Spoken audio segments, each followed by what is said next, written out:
રાજકોટ જિલ્લા કલેક્ટર કચેરીને બોમ્બથી ઉડાવી દેવાની ધમકી ભર્યો ઈમેલ. મહત્વનું છે કે મેલ મળતા ખળભળાટ મચી ગયો છે, જેમાં કોઈ અજાણ્યા ઈસમે ઈમેલ મોકલીને કલેક્ટર કચેરીમાં બોમ્બ મૂક્યો હોવાની માહિતી આપતા વહીવટી તંત્ર તાત્કાલિક હરકતમાં આવ્યું હતું.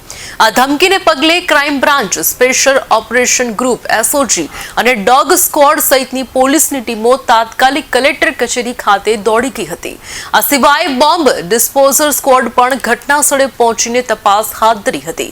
જોકે તપાસ દરમિયાન કંઈ મળી ન આવતા તંત્રએ રાહતનો શ્વાસ લીધો હતો. પોલીસની અલગ અલગ ટીમો દ્વારા જિલ્લા કલેક્ટર તેમજ અધિક કલેક્ટર સહિત મહત્વનું છે કે સહિતનાઓની ઓફિસમાં પણ તપાસ હાથ ધરવામાં આવી હતી. જોકે કંઈ પણ વાંધાજનક ન નીકળતા પોલીસે રાહતનો શ્વાસ લીધો હતો.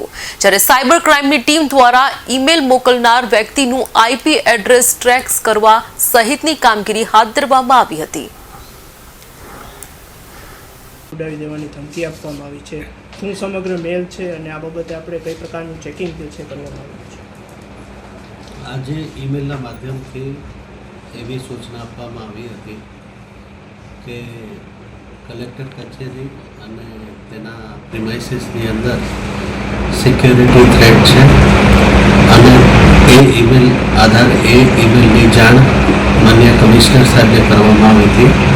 કમિશનરશ્રીની ટીમ અને બોમ્બ ડિસ્પોઝલ સ્ક્વોડ એસઓજી દ્વારા સમગ્ર કલેક્ટર કચેરીનું ફ્રેસ્કિંગ કરવામાં આવ્યું છે અને કોઈ ડિટોનેટર કે અન્ય કોઈ વસ્તુ થ્રેટવાળી વસ્તુ મળી આવેલ નથી.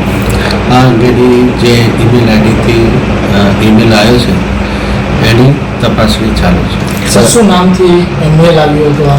એ ક્લાસિફાઈડ ઇન્ફોર્મેશન છે, અત્યારે નહીં આપી શકું. સર, વડી કચેરીથી જાણ કરવામાં આવી? ક્યાંથી કરવામાં આવી? ઈમેલ ડાયરેક્ટ અમારી ઓફિસે મળ્યો હતો અને પ્રથમ માહિતી અમને જ મળી છે. સર, કેટલા વાગ્યા ઈમેલ મળ્યો? ઈમેલ કેટલો એ અત્યારે નહીં કહી શકીએ.